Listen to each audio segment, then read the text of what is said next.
বাংলা নিউজগ্রাফের সকল দর্শকদের নমস্কার। সম্প্রতি বাজেট পেশ হলো এবং এই বাজেটে অনেকগুলো বিষয় উঠে এসছে। সব বিষয় নিয়ে তো আলোচনা করা সম্ভব নয়। মেন অনেকগুলো বিষয় আছে, তার মধ্যে আজকে যে বিষয়টাকে আমরা আলোকপাত করব সেটা হচ্ছে এই যে সরকারি হাসপাতালে আমরা দেখেছি খুব নিম্নমানের খাবার দেওয়া হতো এবং যার মূল্য ধার্য করা ছিল হচ্ছে মাত্র 56 টাকা। এই নতুন সরকার আসার পর নতুন বাজেট এবং সেখানেও আলোকপাত করা হয়েছে। এই 56 টাকাটা করা হলো 110 টাকা। আমরা কথা বলবো, আমাদের সঙ্গে আজকে আছেন ডাক্তার, যিনি আরজিকরের ডাক্তার, আরজিকরের সঙ্গে যুক্ত ডক্টর তাপস প্রামাণিক। নমস্কার। এই যে বাজেটে দেখা গেল যেভাবে বাড়ানো হলো, 56 টাকা যেটা ধার্য করা ছিল সেটা 110 টাকা করা হলো। প্রথমেই বলবো, এই যে একটা নতুন সরকারের নতুন বাজেটের একটা স্ট্রোক, কি বলবো? এটাকে আমি অবশ্যই ওয়েলকাম জানাই। তার আগে আমি একটা জিনিস জানাতে চাই যে গত 9 জুন আমি তখন দিল্লিতে ছিলাম। তো এটা নিয়ে আমি এর আগেও বলেছি। 9 জুনে আমি চিফ মিনিস্টার এবং হেলথ মিনিস্টার যারা এখন যিনি হেলথ মিনিস্টার হয়েছেন শারদা স্যার বা আমাদের যারা ডাক্তাররা ছিলেন, আমি তাদেরকে একটা মেল করেছিলাম। মেলের আমার দুটো ডিমান্ড ছিল। একটা হচ্ছে যে সরকারি হাসপাতালে যে খাবার দেওয়া হয় সেই খাবারের বরাদ্দ বাজেট যাতে বাড়ানো হয়, 1 নম্বর। আর 2 নম্বর হচ্ছে ডেডিকেটেড ডায়েটিশিয়ান অ্যাপয়েন্টমেন্ট। এই দুটো নিয়ে আমি একটা মেল করেছিলাম। এটা হচ্ছে 9th জুন। আচ্ছা। তো 9 জুন তারপরে তো বাজেটটা বেরিয়ে গেল। Sorry, 9 June. তো তারপরে বাজেটটা ডিক্লেয়ার হলো। বাজেটটা ডিক্লেয়ার হওয়ার পরে আমি অত্যন্ত খুশি হয়েছি।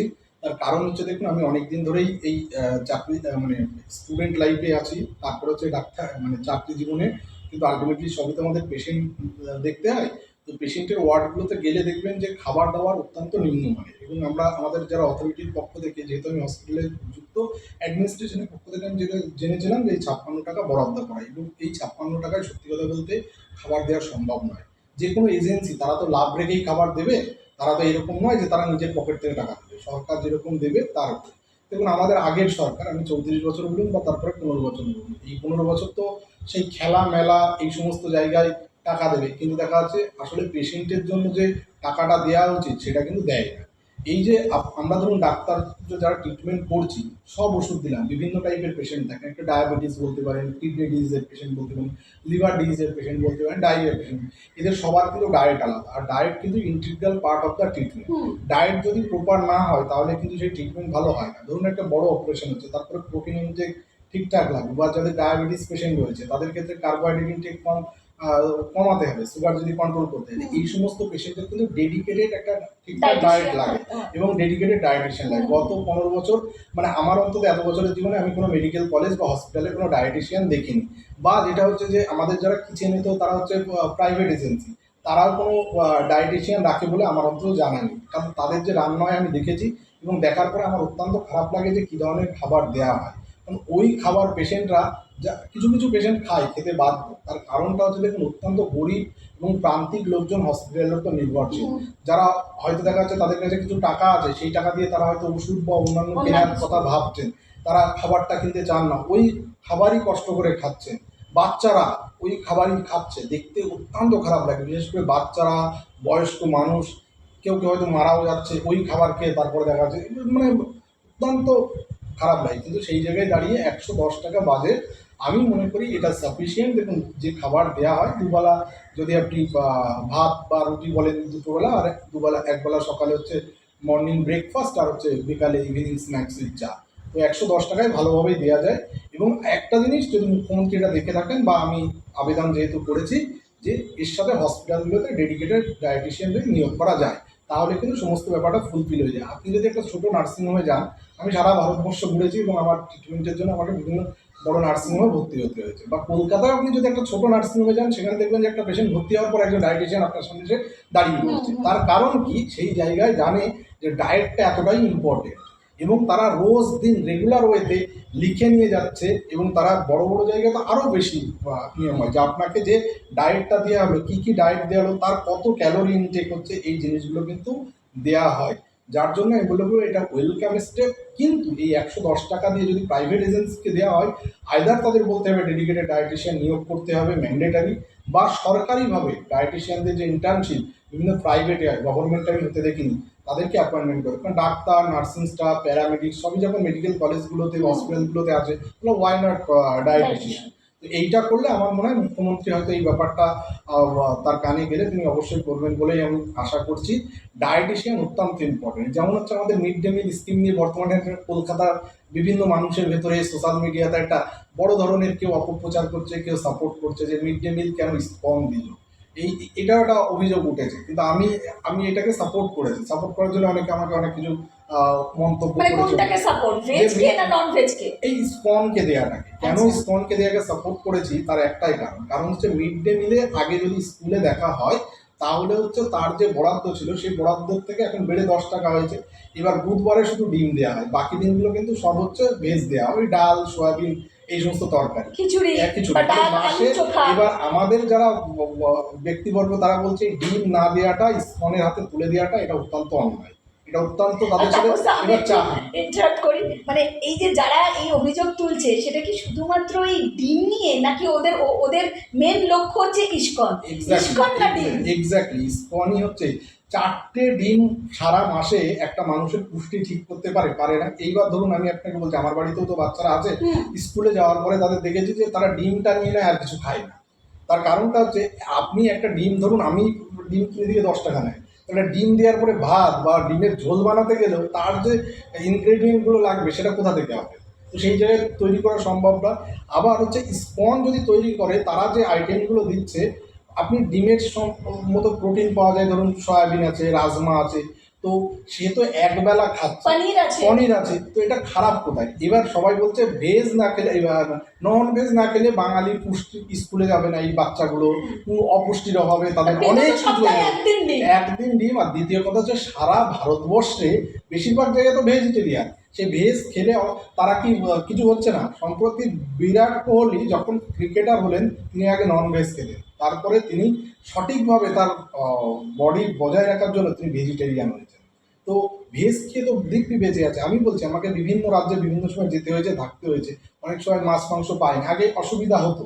আমি যদিও মাংস খাই না বললেই চলে, মাছটা আমি খুব ফেভারিট, কিন্তু ফ্যাক্ট হচ্ছে বাইরের স্টেটে গিয়ে আমার কোনো অসুবিধা হয় না ভেজ খেতে। এবার আমারটাই ফলো করবে সেরকম নয়, কিন্তু এটা তো একটা পাইলট প্রজেক্ট, শুধু কলকাতায় হচ্ছে। আর দেখুন স্কনের যে খাবারটা হবে সেটা হিউম্যান কন্ট্যাক্ট নয়, ওরা মেশিনে স্টিমের মাধ্যমে রান্না করবে। আর একটা ব্যাপার হচ্ছে ওদের কিন্তু ডায়েটিশিয়ান থাকে। আর এই যে আপনি যে স্কুলগুলোতে যে রান্না হয়, সেই রান্নায় দেখবেন কোথাও কোথাও সেই যে রান্নাঘরটা আছে, সেই রান্নাঘরটার হাইজিন মেনটেন নয়, সেখানে দেখবেন জমা জল জমে আছে, আরশোলা আছে। এবং সে যে চাল খাওয়ার মতো এতটাই নিম্নমানের চালে আরশোলা, ডিম, পোকা। আমরা টিকটিকিও দেখেছিলাম। মমতা বন্দ্যোপাধ্যায়ের সরকারের মিড ডে মিলের দুর্নীতি তো নিয়ে আলোচনা করছি না, কিন্তু টিকটিকি দেখেছিলাম যে চালে। সেই জায়গায় স্কনের মতো একটা সংস্থা তারা এটাও বলেছে যে আমাদের যে খাবার পার্সেলটা যাবে সেই জায়গায় খোলার পরে যদি কোনো ডিসপিউট পাওয়া যায় আপনারা সেটাকে ডিসকার্ড করে দেবেন, নতুন আবার যাবে। এর ডায়েটিশিয়ান ওইটা কন্ট্রোল করবে। প্লাস হচ্ছে তারা যে তাদের যে রান্নার জায়গা, সেই রান্নার জায়গাটা সম্পূর্ণ কিন্তু মেশিনের সাহায্যে এবং ওই স্টিম দিয়ে রান্না করে, হিউম্যান কন্ট্যাক্ট নেই। বা মাথায় তারা এই ক্যাপ, হাতে গ্লাভস করে হাইজিনটা মেনটেন করা যায়। একটা বাচ্চাদের খাবার কিন্তু ভেজ নন ভেজ ম্যাটার নয়, তাদের কতটা ক্যালোরি ইনটেক হচ্ছে, কতটা হাইজিন মেনটেন হচ্ছে, কতটা সুষম খাদ্য পাচ্ছে। আমি এখানেই যাবো, যেহেতু আপনি পেশায় ডাক্তার, আপনি এগুলো আরো অনেকটা বলতে পারবেন। ইতিমধ্যেই বামপন্থীরা তো রেড়ে করে উঠেছে, মানে তারা তো এটাকে একটা বিশাল ইস্যু করে ফেলেছে যে কেন ডিম না খেলে বাচ্চাদের নাকি পুষ্টিই হবে না। তো ডিমে যে পরিমাণ পুষ্টি বা প্রোটিন থাকে বা যে ধরনের খাদ্যগুণ থাকে, এবং তার সাথে প্যারালালি আপনি বলেন সয়াবিন, রাজমা, যে কোনো ডাল এবং তার সঙ্গে পনির, এই যে এগুলো থাকে, একটা ডিম ইকুইভ্যালেন্টলি এই যে যে আইটেমসগুলো আমি বললাম, তার পুষ্টিগুণ কি মোটামুটি সমান, নাকি এতটাই ডিমের তুলনায় খারাপ? মানে আপনি যেহেতু ডাক্তার। 4টে ডিম দিয়ে সারা মাসে কোনোদিন তার মানে পুষ্টি পুরোপুরি কমপ্লিট করে দেওয়া যায়, এটা হয় না। সয়াবিন কম্পারেটিভলি অনেক ভালো প্রোটিন, রাজমাও তাই, প্লাস ডাল যেগুলো আছে সেগুলোও তাই, তার সাথে পনিরও খুব ভালো জিনিস, খারাপ জিনিস নয়। এবং দেখুন আজকে বামপন্থীরাই এগুলো নিয়ে বিতর্ক করছে সব থেকে বেশি। আপনি দেখেছেন কোনো শিক্ষার্থীর মা বাবা করেছে, ইভেন আমি সোশ্যাল মিডিয়া বা আমার বেশ কিছু বন্ধুবান্ধব যারা টিচার আছে তারা কিন্তু বলছে আমরা যে খাবার দিই, যে একটা সপ্তাহে ডিম, আমি প্রথমে ভেবেছিলাম এরা হয়তো বিতর্ক করছে যে মনে হয় প্রতিদিন ডিম দেয়, কিন্তু ডিমটা দেয় হয়তো একদিন, তার মানে মাসে 4টে ডিম। আবার কেউ ওই যে বললাম ডিমটা ইস্যু নয়, ইস্যুটা ইস্কন বা যদি রামকৃষ্ণ মিশন, মানে ওদের ইস্যু হচ্ছে মোল্লা তোষণ করতে হবে। এইটাই হচ্ছে মেন ফ্যাক্ট যে ইসকন কেন পাবে। তার মানে তাহলে তো বলতে হয় যে শুভেন্দু অধিকারী বারবার বলেছে আমরা হিন্দু ভোটে জিতেছি, হ্যাঁ, এবং তারা অন্নপূর্ণা ভান্ডার, অন্নপূর্ণা তো হিন্দু নাম, তাহলে নেওয়া উচিত নয়। ব্যাপারটা তো তাই। দেখুন, এরা হচ্ছে ভাবছে যে মমতা ব্যানার্জি সরকারটা পড়ে গেছে, এখন ওদের কিছু নেই। এখন যদি বামপন্থীরা এই বাজার, কারণ মমতা ব্যানার্জিতে ডিপেন্ডেন্ট ছিল যেরকম এই মুসলিম ভোটের উপরে, সেই ভোটটা যদি নিজের দিকে নেওয়া যায়, এই যে যেমন বিকাশ রঞ্জন ভট্টাচার্য কি বলছেন যে গোপাল মুখার্জি বা গোপাল পাঠক তিনি নাকি গুন্ডা ছিলেন, তার নামে রাস্তা কেন হবে। আমি শুধু বলি যে এই বিকাশ ভট্টাচার্যের মতো লোকরা এরা হচ্ছে ক্রিমিনাল। এরা কি ধরনের কথাবার্তা বলছে এরা নিজেরা জানে। এই গোপাল পাঠক বা গোপাল মুখার্জি থাকার জন্য শুধু হিন্দু নয়, মুসলিমও সেদিন বেঁচেছিল। আজকে এই বাংলা, আমরা এখনও এখানে পশ্চিমবঙ্গে আছি, আমরা যে পাকিস্তানের অন্তর্ভুক্ত হইনি, সেটা তার একটা বড় অবদান। এই যে যে নতুন নতুন এই মার্কস আর লেনিন পড়ে জীবনে আর কিছু যারা পড়েনি, তারা ওই ধরনের কথাবার্তাই বলবে। তো সেই তাদের কাছ থেকে কী আশা করে? এই যে আপনি দেখুন, এই মিড ডে মিল চলছে, এরপরেই তো ইউসিসি আসছে, একদম ইউসিসির বিরোধিতা, সোমবার বিধানসভায় আলোচনা হবে। এরা ইউসিসির বিরোধিতা করবে, এরাই করবে। হুম। আমি আপনাকে আগে থেকেই বলে রাখছি, ইউসিসি মানে কি, uniform civil code, DPSP, directive principal of state policy, সেখানে আমাদের আর্টিকেল 44 লেখাই আছে। এইবার যদি বলা হয় যে আপনারা ইউসিসি দেখুন বাইরের স্টেটেও ইউসিসির বিরোধিতা করে, এইরা কেন? এবার আমি যদি প্রশ্ন করি যে আমাদের যে ইউনিফর্ম ক্রিমিনাল কোড যেটা আছে সেটা আপনারা মানেন না, তাহলে তো বলতে পারেন যে আমাদের সারিয়া ল অনুসারে আমাদের দেশে যেটা ওই শাস্তি দেওয়া হয়, তাহলে ওই সারিয়া ল অনুসারে কারণ হিন্দুদের হলে হচ্ছে জেল হবে, আর যারা মুসলিম যারা মানবে না তাদের ওই সারিয়া ল অনুসারে মিডিল ইস্ট অনুসারে হাত কাটা হবে, আঙুল কাটা হবে, তাই তো তারা মেনে নিই। ইউনিফর্ম ক্রিমিনাল কোড কিন্তু মেনে নিয়েছে, এখন ইউনিফর্ম সিভিল কোড মানবে না। এরা হচ্ছে এবং আমি বলছি যে যারা এই যে মানে ফেসবুকের ওই কুচো বাম, কচু ব্যাম, তারপর স্টুডিও বাম, এরা যারা আছে, এরা কিন্তু পড়েও না, জানেও না ঠিক করে। এরা শুধু মার্কস লেনিন পড়েছে, বিরোধিতা করতে হয় তাই বিরোধিতা করছে। দেখবেন খুব তাড়াতাড়ি বিরোধিতা করতে শুরু করেছে ফেসবুক লেখা, ফেসবুক সোশ্যাল মিডিয়ায় একদম পুরো। তারপর এদেরকে একটা সাজেশন আপনি দিতে পারেন কি, এদের এই দাস ক্যাপিটালটা পড়তে বলতে পারেন। এদেরকে কোনো কিছু দিয়েই কেউ কিছু করতে পারবে না। একটা জিনিস হচ্ছে টেরোরিস্ট অর্গানাইজেশন যেভাবে তারা ব্রেন ওয়াশ হয় না, এরাও ঠিক সেইভাবে ব্রেন ওয়াশ। আপনি যে বললাম না ইউনিফর্ম সিভিল কোড নিয়ে এরা ওদের ওই আলিমুদ্দিন যা বলে দেবে এরা তাই করবে। ইউনিফর্ম ক্রিমিনাল কোডটা যে অলরেডি আমাদের এখানে রয়েছে, বাইরের রাজ্যেও দেখবেন যে ইউনিফর্ম সিভিল কোডের বিরোধিতা করেছে, কিন্তু ওরা এটাও জানে যে ইউনিফর্ম ক্রিমিনাল কোডটা কেন তাহলে মেনে নিচ্ছে, সেটা বিরোধিতা করা উচিত ছিল, সেটা তো বিরোধিতা করছে না। মানে তোমার যেটা ধান্দাবাজি হবে সেটা ঠিক আছে, যেটা সুবিধা হবে, আমি মিডিল ইস্টের মতো আমার চুরি করলে আঙুল কেটে দিলে হবে না, কিন্তু আমার এই দেশের তখন ইউনিফর্ম ক্রিমিনাল কোডে যে লোক সেটা মানবো, আর ইউনিফর্ম সিভিল কোড যখন আসবে আমি তখন বিরোধিতা করবো। এরা হচ্ছে এই ডাবল স্ট্যান্ডার্ড মেন্টালিটি নিয়ে চলে। আর এই বেশিরভাগই হচ্ছে ওই বললাম না যে বিকাশ রঞ্জন ভট্টাচার্যের মতো শুধু ভুল বকে, ওই গোপাল শতরূপকে ছেড়ে দিন। শতরূপের কোন কোয়ালিটি আছে? শুধু স্টুডিওতে বসে বাতে নেওয়া হয়। শতরূপ ঘোষ প্রথম বললো যে রত্না দেবনাথকে আপনারা কেউ অভয়ের মা বলবেন না। আরে কে বলবে রত্না দেবনাথ অভয়ের মা কি বলেছে যে আমার মেয়ের নাম মিসেস ডক্টর দেবনাথ? সেটা তো কোর্ট বারণ করেছে। তো তুই যা কোর্টে গিয়ে অর্ডার নিয়ে এলো, সেটা তো পাইছি। বেইমান কাকিমা গান বের করলো, আমিও বলেছিলাম যে 2বার হেরেছে, এই 3বার কলতানের হয়ে পৌঁছায় যাচ্ছে, ওকে হারিয়ে হ্যাটট্রিক করে বের করবো, হ্যাটট্রিক করে আমরা পানিহাটি থেকে ওকে বের করবো। তাই হলো, এত কথা বললো, তারপর লাস্টে কী হলো? ওরা ফেসবুকেই প্রতিবার সরকার গঠন করে।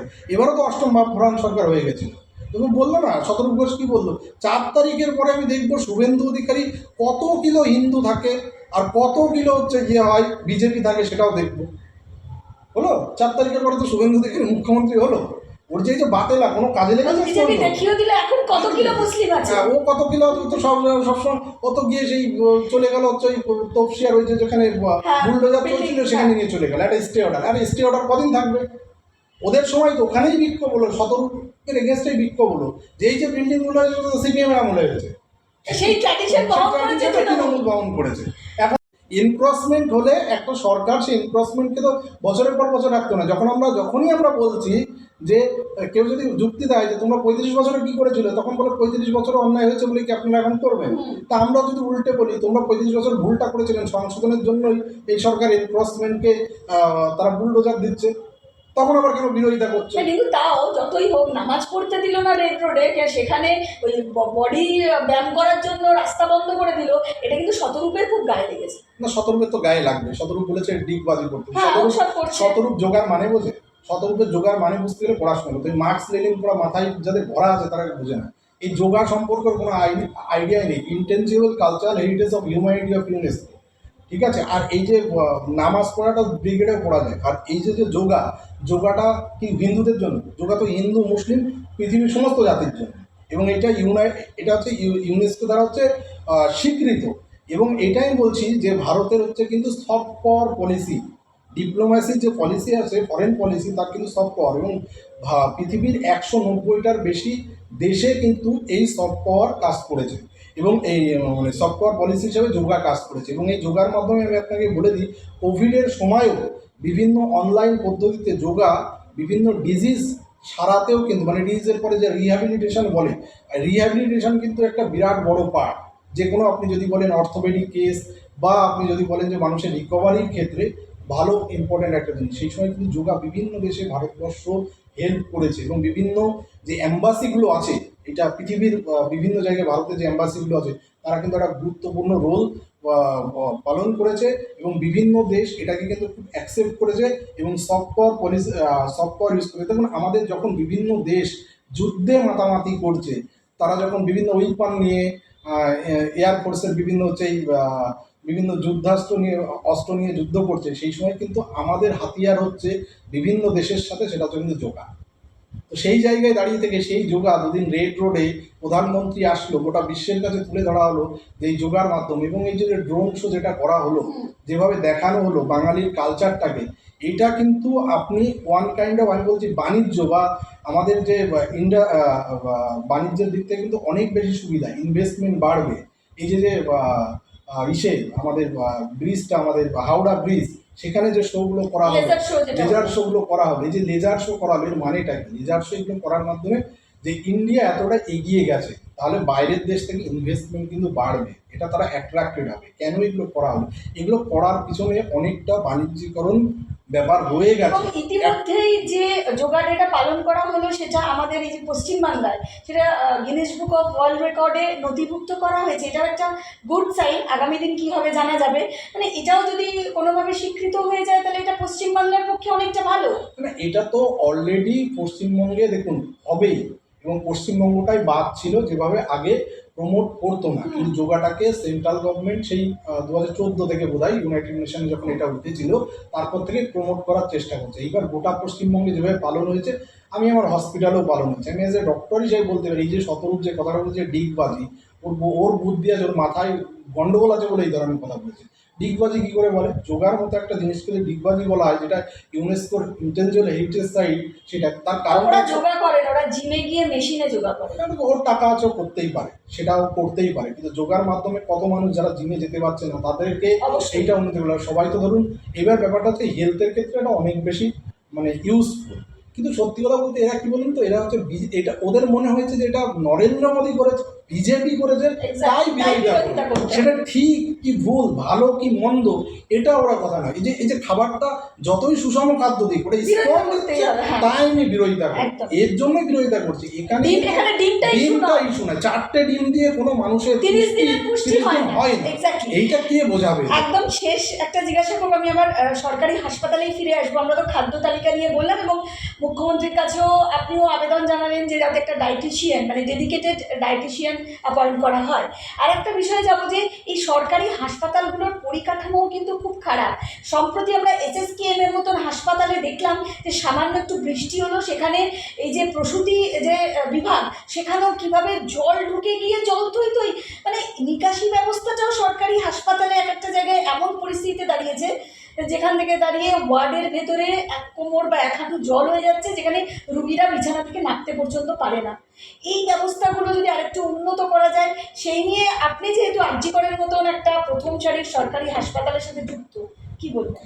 দেখুন, আমি গতকাল দেখছিলাম যখন বৃষ্টি হয়েছে, প্রসূতি বিভাগের ভিতরে জল ঢুকে গেছে, মানে এটা অত্যন্ত ভয়ঙ্কর।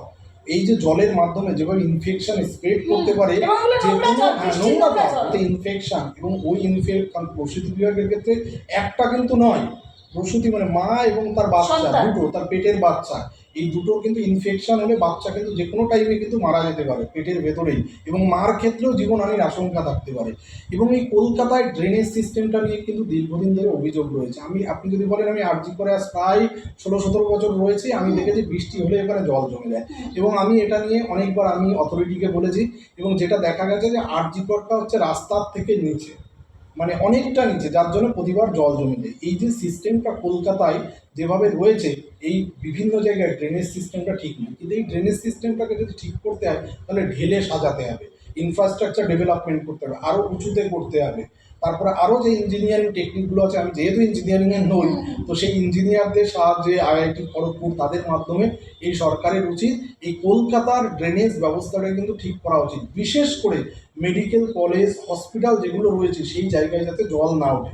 সব মেডিকেল কলেজের আমার মেডিকেল কলেজের ইনফ্রাস্ট্রাকচার তো একদমই ভালো নয়, বিশেষ করে বিভিন্ন হস্টেলগুলোতে খুবই খারাপ অবস্থা। আর আমাদের তো এমনিতেই জায়গা নেই, তার ভিতরে যদি জল জমে যায়, গাড়িগুলো যেভাবে আটকে থাকে আমরা প্রতিদিন ফেস করি। এবং সেখানে রোগীদের ডাক্তারবাবুরা তাও এদিক ওদিক করে ম্যানেজ করে নেবেন জলের ভিতরে, কিন্তু যারা রোগী ওই টাইম পিরিয়ডে রোগীর সার্ভিস ব্যাহত হয়, প্লাস রোগীগুলোকে নিয়ে আসতে খুব অসুবিধা। এটা শুধুমাত্র আরজি করের প্রবলেম নয়, এসএসকেএমের প্রবলেম বা অন্যান্য মেডিকেল কলেজেরও প্রবলেম। এটা এন্টায়ার কলকাতার ড্রেনেজ সিস্টেমের সমস্যা, যেটা তারাতলায় যেটা ঘটলো, এর আগে গার্ডেন নিচে যেভাবে বিল্ডিং ভেঙে পড়লো, এই জায়গাগুলো তার কারণ হচ্ছে আমাদের কিন্তু বসবাসের যোগ্য যে ড্রেনেজ সিস্টেম বলুন বা ঘর বাড়ি বলুন বা বিল্ডিং বলুন, সেগুলো কিন্তু ঠিকঠাক নেই, যার কারণেই কিন্তু আজ এই অসুবিধাটা তৈরি হয়ে রয়েছে। এইটা কিন্তু হচ্ছে করাপশন, যেটা দেখা যাচ্ছে তারাতলায় এখানে ইঞ্জিনিয়ারিং টেকনিকগুলোই ঠিকঠাক ছিল না, সেখানে আমাদের প্রাক্তন মেয়রের সই রয়েছে। তো সেই জায়গায় দাঁড়িয়ে আমি একটা কথাই বলবো যে আমাদের এখন দেখুন একটা নতুন সরকার আসলে 1-2 মাসের ভিতরে এই কলকাতা যাবতীয় প্রবলেম হয়ে যাবে সেটা আমি আশা করি না। প্লাস এই যে কলকাতার এখন যে সমস্যা ড্রেনেজ জল জমে যাচ্ছে, তাদের সমস্ত কাউন্সিলরগুলো তো রিজাইন করে দিয়েছে, কাজটা করবে কে? এখন তো যেটা চলছে সেটা হচ্ছে প্রশাসকের মাধ্যমে। গতকালও প্রায় ওই 40 নম্বর ওয়ার্ডের কাউন্সিলর, হ্যাঁ ওই একই অবস্থা। প্লাস এই সজলদা আগের দিন দেখছিলাম যে বরানগরে জলের ভিতরে যাচ্ছে, সেই জায়গাটায় ওই সায়ন্তিকা দেবী তিনি কি বললেন যে সেটা গামলার মতো আর কি। সে এখন তো এখন তো তিনি কি গামলা ডান্স করছেন, এখন আর কিছু বলাও যাচ্ছে না, তাকে পাওয়া যাচ্ছে না। এখন সজলদা যেমন জলের ভিতরে নেমে সেদিন আমি দেখলাম ভিডিওতে তিনি বলছেন যেটা ডেফিনেট প্রবলেম, এবং অ্যাসেম্বলিতে কিন্তু নিজে দাঁড়িয়ে থেকে বলেছেন, অ্যাসেম্বলিতে আমি বক্তৃতাগুলো শুনেছি, তারা প্রবলেমগুলো তুলে ধরেছেন। এই কলকাতার অ্যাজ এ হোল প্রবলেম দীর্ঘদিন ধরে করাপশন, বিশেষ করে আপনি বিল্ডিংগুলো দেখেন 50% বিল্ডিং ইললিগাল বেরোবে, সেখানে না কোনো ঠিকঠাক করে পাস, ওই ইঞ্জিনিয়ারিংগুলো পাস হয়ে গেছে ভুলভালভাবে।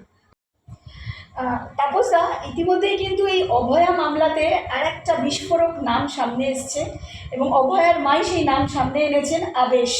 মমতা বন্দ্যোপাধ্যায়ের এক প্রাণভোমরার কথা তো আমরা জানি, অভিষেক বন্দ্যোপাধ্যায় তার এক ভাইপো প্রাণভোমরা ভাইপো, আর এক প্রাণভোমরা ভাইপোর নাম এসছে আবেশ, যে সরাসরি যুক্ত। এই আবেশের জন্য যখন কার্শিয়াংয়ে তার বিয়ে হয়েছিল, প্রায় 100 জন ডাক্তার নার্স নর্থ বেঙ্গল থেকে তুলে নিয়ে গিয়ে পুরো ফাঁকা করে দিয়েছিল মমতা ব্যানার্জি আর অভিষেক ব্যানার্জি। মমতা ব্যানার্জির কাছে তার ভাইপো ছাড়া আর কেউ আপন নয়। এই যে দেখুন এখন এই টাইম পিরিয়ডে সমস্ত এমএলএ এমপি অভিষেক ব্যানার্জিকে ব্লেম করে পুরো পার্টিটা ফাঁকা করে দিয়েছে, তাও কিন্তু মমতা ব্যানার্জি তার ভাইপো অভিষেক ব্যানার্জিকে ছেড়ে যায়নি।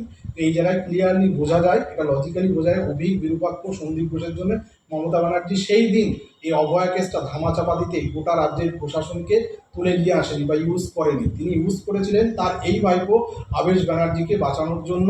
এবং এই আবেশ ব্যানার্জি, আমি যেটা মিডিয়া সূত্রে জানতে পেরেছি, তার মা বাবা দুজনেই পলাতক, এবং সন্দীপ ঘোষের অ্যাকাউন্ট থেকে যে ট্রানজ্যাকশন হতো কার্তিক ব্যানার্জির নামও কিন্তু উঠে এসেছে। সিবিআই উচিত যে এই জায়গাটা আবেশ ব্যানার্জিকে কাস্টডিতে নিয়ে, মমতা ব্যানার্জিকে কাস্টডিতে নিয়ে, তাদের সমস্ত মোবাইল বা যে সমস্ত ইনস্ট্রুমেন্টগুলো আছে সেগুলো হার্ড ডিস্কগুলো কাস্টডিতে নিয়ে তাদের কিন্তু তদন্তের আওতায় আনা উচিত। এটা পুরোপুরি আবেশ ব্যানার্জি ইনভলভ, সেটা নিয়ে অস্বীকার করার কোনো জায়গা নেই, এবং লজিক্যালিও যদি ভাবা হয় তাহলে একদম পুরোপুরি সেই জড়িত। অভয়া বোন কি দুর্নীতিটা ধরে ফেলেছিল, তাই স্বাস্থ্যমন্ত্রী তথা মুখ্যমন্ত্রী তথা আমাদের মমতা বন্দ্যোপাধ্যায় প্রাক্তন, তার পরিবার কোথাও এই চরম যে মেডিকেল একটা দুর্নীতি আছে তার মধ্যে যুক্ত ছিল, সেটাই ধরে ফেলেছে। দেখুন একদম আমার মোটামুটি একদম বলতে পারি, এতদিনে আমরা যেটুকু কনক্লুশনে এসেছি তাতে মেডিকেল দুর্নীতিটা এমন একটা দুর্নীতি চলছিল বিভিন্ন রাজ্যে। একটা হচ্ছে মেডিকেল এডুকেশন নিয়ে, পাস ফেল নিয়ে একটা দুর্নীতি, তার সাথে হচ্ছে বিভিন্ন ইনস্ট্রুমেন্ট, বিভিন্ন ওষুধ যেগুলো আগে সেগুলো নিয়ে দুর্নীতি চলছিল। এবং আমার যত ধারণা এই যে চেস ডিপার্টমেন্টে কাজ করতো সেখানে বেশ কিছু দুর্নীতি চলছিল, সেই দুর্নীতির কিছু ফাইল ওর হাতে পৌঁছে গেছিলো। এবং আমি যেটুকু জানতে পেরেছি তাতেও কোনো একটা দুর্নীতির ফাইল পেন ড্রাইভে বা কিছুতে একটা আহ, Load নিয়ে করে নিয়েছিল, নিয়েছিল। লোড করে নিয়েছিল, যেটা আমার কাছে তথ্য আছে। সেটা সেই কারণের জন্যই ওর এই লাইফ মানে ইনডেঞ্জার হয়ে উঠেছিল, এবং তারা যারা এবং যারা এই করেছিল দুর্নীতির মধ্যে কি তাহলে ব্যানার্জি পরিবার ইনভলভ? একদম ব্যানার্জি পরিবার ছাড়া কখনো কি এই দুর্নীতি আটকানোর জন্য অন্য কেউ আসতে পারে? যে পুরো আমার কেরিয়ার শেষ হয়ে গেল, আমার গোটা বিশ্ব তোলপাড় হয়ে গেল, তবুও আমি সেই কেসটাকে ধামাচাপা দিলাম, এভিডেন্স ট্যাম্পারিং করলাম, তিনজন police officer, IPS officer suspend হয়ে গেল এতে বাধ্য হয়ে, তার মানে কারণ থাকে নিশ্চয়ই। কারণ পুলিশ অফিসার এরা এরা কি অফিসার ছিল? এরা তো মমতা ব্যানার্জির বাড়িতে এই এই খিচুড়ি বিতরণ করতে বিনীত প্রয়োজন মতো অফিসাররা।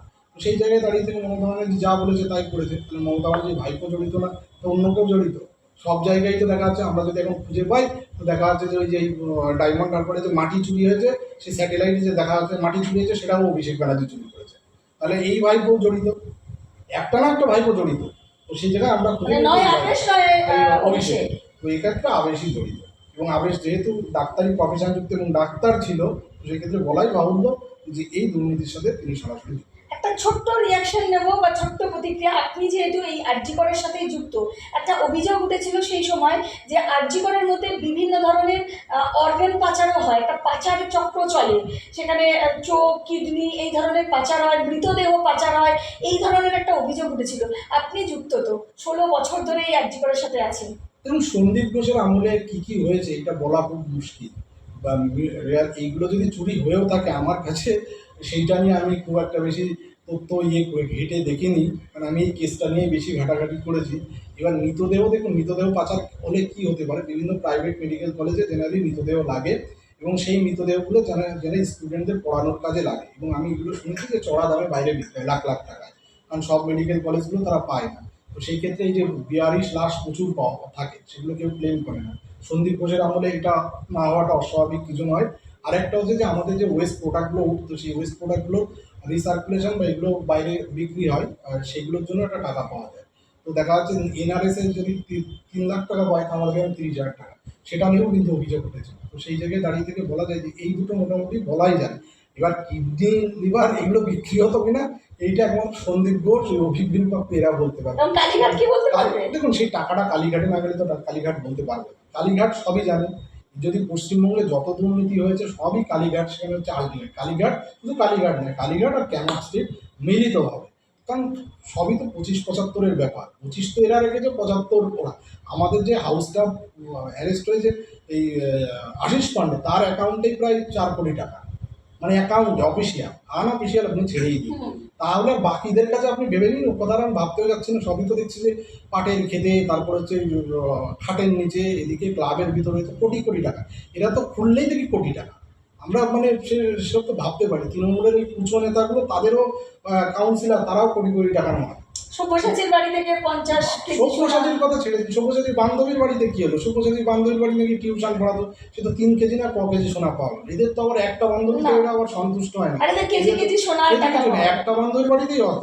কিন্তু শুধু ওই একটা আপনারা তো মিডিয়ার লোক খুব শয়তান, আপনারা আবার লিখে দিয়েছেন যে বান্ধবীর বেলায় কেজি আর বউয়ের বেলায় গ্রাম। এরপরে তো ডিভোর্স করে ছাড়বেন ওই স্বরূপ বিশ্বাস আর জুই বিশ্বাসের মতো। আপনারা একটু সাবধানে লিখুন, এইভাবে সংসারে অশান্তি ধরাবেন না।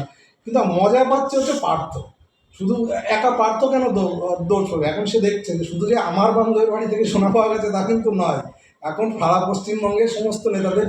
আমি তো দেখুন, এই যে 8 লক্ষ না কত কোটি টাকা যে আমাদের যে বোঝা রয়েছে, ঋণের বোঝা, আমি বলবো যে তৃণমূল যত নেতা আছেন, নেতাদের যে বান্ধবীগুলো আছে, তাদের বাড়িতে যদি ঠিকঠাক করে রিকভারি করা যায়, এই টাকা একদম শোধ হয়ে যাবে। জীবন কি সেন্ট্রাল গভর্নমেন্টকে আর রাজ্য সরকারকে দায়িত্ব টাকা নিতে হবে না। টাকা কিচ্ছু লাগবে না। আমি আপনাকে বলছি, দায়িত্ব নিয়ে তৃণমূলের নেতা আর তৃণমূলের নেতার যে বান্ধবীগুলো আছে তাদের বাড়িতে, তাদের বউগুলোকে খোঁজ করলে ওই গ্রামে সোনা পাওয়া যাবে, ওদের খুঁজে লাভ নেই। কিলোতে দরকার। কিলোতে দরকার হলে বান্ধবীদের বাড়িতে যান, বান্ধবী কটা আছে এই সব পাওয়া যাবে। সবার এদের বান্ধবী আছে, এদের কারোর বান্ধবী বাকি নেই। নামগুলো আমি বলছিলাম, আমি নিজেও অনেকে জানি এই বান্ধবী, কারণ আমাদের ওইদিকেও তো বেশ কিছু, মানে আমার বাড়ির ওইদিকে পলিটিশিয়ান। তার মধ্যে মদন দাও আছে। মদন দা তো হচ্ছে, সে তো ওই ও লাভলি মদন দা, তো সে তার আবার বান্ধবী সব কচি বান্ধবী, সে তো আবার বয়স্ক বান্ধবী পছন্দ করেন না। তো এখন কচি বান্ধবী কজনের বাড়িতে এরকম রেখেছে, এবার শোনা বলা তো খুব মুশকিল। তবে এদের সবারই বান্ধবী আছে, মোরাললেস এটুকু বোঝা গেছে যে বান্ধবীর বাড়িতে আপনি হাতড়ালেই আপনি কিলো কিলো সোনা পাবেন, টাকা পাবেন কিনা জানি না, সোনাটা আপনি পাবেন, যেভাবে সব্যসাচীর বাড়িতে পাওয়া গেল, এই সব্যসাচীর বান্ধবীর বাড়িতে দেখেন এমনভাবে রয়েছে, সেগুলো কোনটার আমি জানি না কিভাবে পাস হয়েছে। এই সমস্তগুলো হচ্ছে যে কালীচরণের মতো লোকজনকে দিয়ে এই টাকা তুলিয়েছে, আর ফিরাদাবিনের মতো লোক সই করেছে, এবং সমস্ত জায়গায় এই কাউন্সিলারও জড়িত। এবং এই কাউন্সিলারগুলো এখন দেখুন এই কলকাতায় যখন জল জমতো তখন সব ডিজাইন করে দিচ্ছে। এখন ভাগ্য বলে এখন সরকারকে অত্যন্ত দায়িত্ব সহকারে নিতে হবে, এবং বিশেষ করে কাউন্সিলর তো নেই, তো সেই জায়গায় দাঁড়িয়ে এখন যারা এমএলএ রয়েছে, যারা এমপি রয়েছে, তাদের দিয়ে করতে হবে, এবং পুরো প্রশাসকদের কাজ করতে হবে। কাজ করে অন্তত এই টাইম পিরিয়ডটা কাটিয়ে, এই বর্ষাটা কাটিয়ে দিতে হবে, তারপরে ভোট করিয়ে কাউন্সিলরদের সেইভাবে স্ট্রিক্ট দায়িত্ব দিতে হবে। কারণ আগের কাউন্সিলরগুলো তো সবই জেলে, আর না হলে হয়তো কেউ বেলে আছে, সব বাড়িতে বসে, মানে আন্ডারগ্রাউন্ড হয়ে রয়েছে। এবার এই জন্য এই ইয়ারটা কিন্তু অত্যন্ত গুরুত্বপূর্ণ। এই ইয়ারটা সরকারের পক্ষে অত্যন্ত চাপ হবে, কিন্তু এখনই সরকারের আমি ওই ক্রিটিসাইজ করতে পারবো না, যারা সবে মাত্র 1.5-2 মাস এসছে, তাদেরকে সময় দিতে হবে। এবং আমি মাননীয় মুখ্যমন্ত্রী বা যারা তাদের কাছে পুরমন্ত্রী আছেন অগ্নিমিত্রা পালদীপ, তাদের কাছে অনুরোধ করবো যে কলকাতার এই যে ড্রেনেজ সিস্টেমটাকে একদম ঢেলে সাজানো হোক। এবং তারাতলার কেসের পরে যে নতুন বিল্ডিং প্ল্যানগুলো বন্ধ করে দেওয়া হয়েছে, যে অডিট হবে, তারপর অগাস্ট থেকে কাজ পাবে, এত কম সময়েও যদিও করা সম্ভব নয়, তবু হয়তো একটা অডিট হবে। তেমনি গোটা কলকাতার এই ড্রেনেজ সিস্টেম প্লাস বিল্ডিং প্ল্যানগুলো দেখা উচিত, কোথায় কি ঘাটতি রয়েছে, কেন হচ্ছে, যে কেন জল জমছে, সেগুলো দেখে আগে কারণগুলো বের করা, তার সেই অনুসারে সলভ করা, তবেই যদি সমাধান হয়। অসংখ্য ধন্যবাদ দর্শক বন্ধুদের যারা এতক্ষণ শুনছিলেন। দেখেন এমনভাবে রয়েছে, সেগুলো কোনটার আমি জানি না কিভাবে পাস হয়েছে। এই সমস্তগুলো হচ্ছে যে কালীচরণের মতো লোকজনকে দিয়ে এই টাকা তুলিয়েছে, আর ফিরাদাবিনের মতো লোক সই করেছে, এবং সমস্ত জায়গায় এই কাউন্সিলারও জড়িত। এবং এই কাউন্সিলারগুলো এখন দেখুন এই কলকাতায় যখন জল জমতো তখন সব ডিজাইন করে দিচ্ছে।